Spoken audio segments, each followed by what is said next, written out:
বাংলাদেশ জামায়াতে ইসলামীর নেতৃত্বাধীন ১১ দলীয় ঐক্য থেকে সরে দাঁড়াল খেলাফত মজলিস।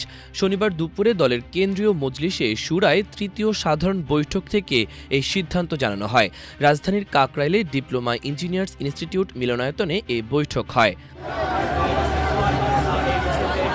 বৈঠকের সিদ্ধান্ত অনুযায়ী এখন থেকে ১১ দলীয় ঐক্যের যাবতীয় কর্মসূচি থেকে খেলাফত মজলিস বিরত থাকবে। তবে ভবিষ্যতে বৃহত্তর ঐক্য গড়ে তোলার প্রয়োজন হলে বিষয়টি তারা বিবেচনা করবে।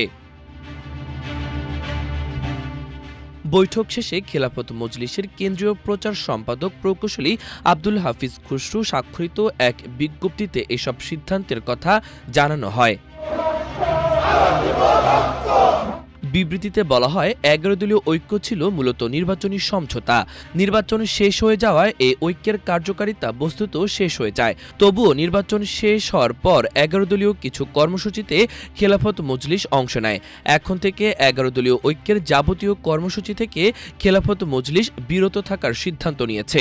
ভবিষ্যতে দেশ, জাতি ও ইসলামের জন্য প্রয়োজন হলে বৃহত্তর ঐক্য গড়ে তোলার প্রচেষ্টা অব্যাহত থাকবে।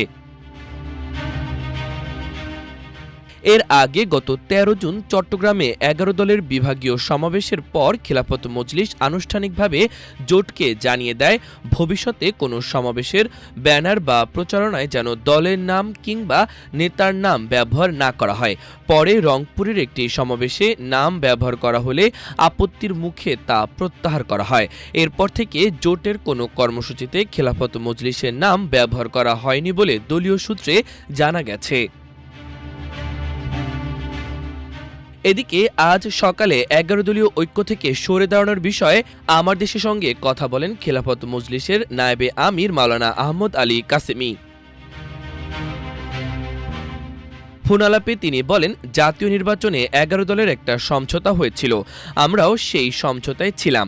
নির্বাচন পরবর্তী ১১ দলের কিছু কর্মসূচিতেও আমাদের খানিকটা উপস্থিতি ছিল, কিন্তু বেশ কয়েকদিন ধরে আমরা ১১ দলের কোনো কর্মসূচিতে থাকছি না।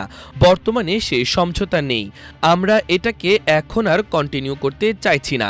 গণভোটের রায় বাস্তবায়ন সহ কিছু বিষয়ে ১১ দলের সঙ্গে আমাদেরও একমত আছে, তবে এখন সে বিষয়গুলো বাস্তবায়নে আমরা পৃথকভাবে কাজ করব। ভবিষ্যতে কোনো ঐক্যের প্রয়োজন হলে বিষয়টি তখন বিবেচনা করা হবে। সম্প্রতি হেফাজত আমির আল্লামা মহিবুল্লাহ বাবুনগরীর উদ্যোগে কওমি ধারার কয়েকটি ইসলামী দলের নেতাদের বৈঠকের পর থেকেই ১১ দলীয় নির্বাচনী ঐক্যের ভবিষ্যৎ নিয়ে রাজনৈতিক অঙ্গনে নানা জল্পনা কল্পনা তৈরি হয়। ইতোমধ্যে খেলাফত আন্দোলন ঘোষণা দিয়ে ১১ দলীয় ঐক্য ত্যাগ করেছে। এবার খেলাফত মজলিসও সে পথেই হাঁটল। তবে মাওলানা মামুনুল হকের দল বাংলাদেশ খেলাফত মজলিস এখনও জামায়াত নেতৃত্বাধীন এই ঐক্যে বহাল আছে। মাল্টিমিডিয়া ডেস্ক, আমার দেশ।